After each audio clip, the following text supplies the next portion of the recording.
A movie is playing now, limited release, with regard to sex trafficking. Here to talk about that is Mark Blackwell. Not just the movie, but you run Justice Ministries. Correct. You founded it, actually, right? That's right, yep.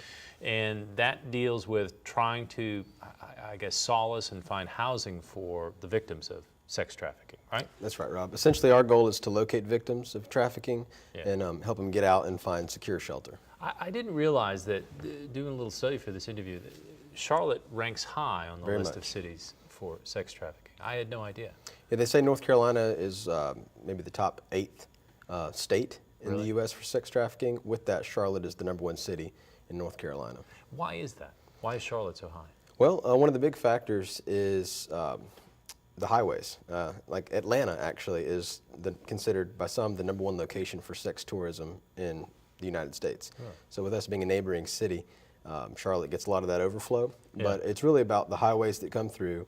Major sports teams, you have conventions, any opportunity where there's a large population of men to come to the area, Yeah. traffickers see that as good business.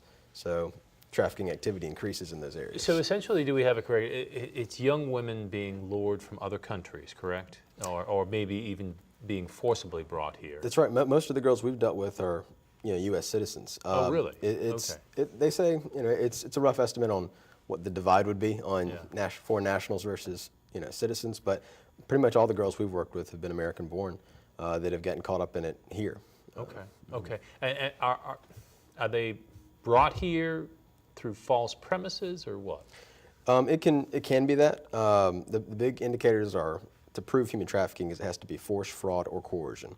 Okay. And what it often looks like for us is a young lady, sometimes it can start as young as 12 or 14 years old, Oh my gosh. and a man kind of preps them, acting like he's a boyfriend of sorts. Okay. And then 6 months later, we'll flip on her, basically, and ask her to do things so he can make money. And Wow. that's how it starts. Okay. So this movie is called Not Today, and it's going to be playing.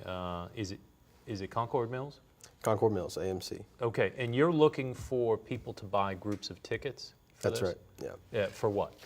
Well, basically just for awareness. It's a solid movie that recently came out, and Yeah.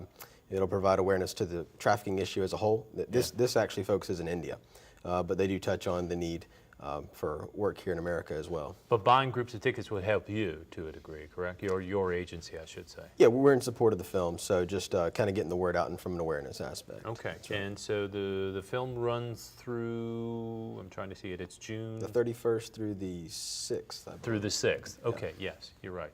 It runs through the 6th. And then hopefully it might be extended, I guess, if there's more interest in it. That's the idea, because the more people see it, the Yeah. more that are aware, and that's what we're looking for. Okay, all right. Mark, wish you the best of luck, and thanks so much for informing us about what's going on here. Absolutely. Appreciate it. Thank you a lot. That's our end of conversation for today. We'll be right back.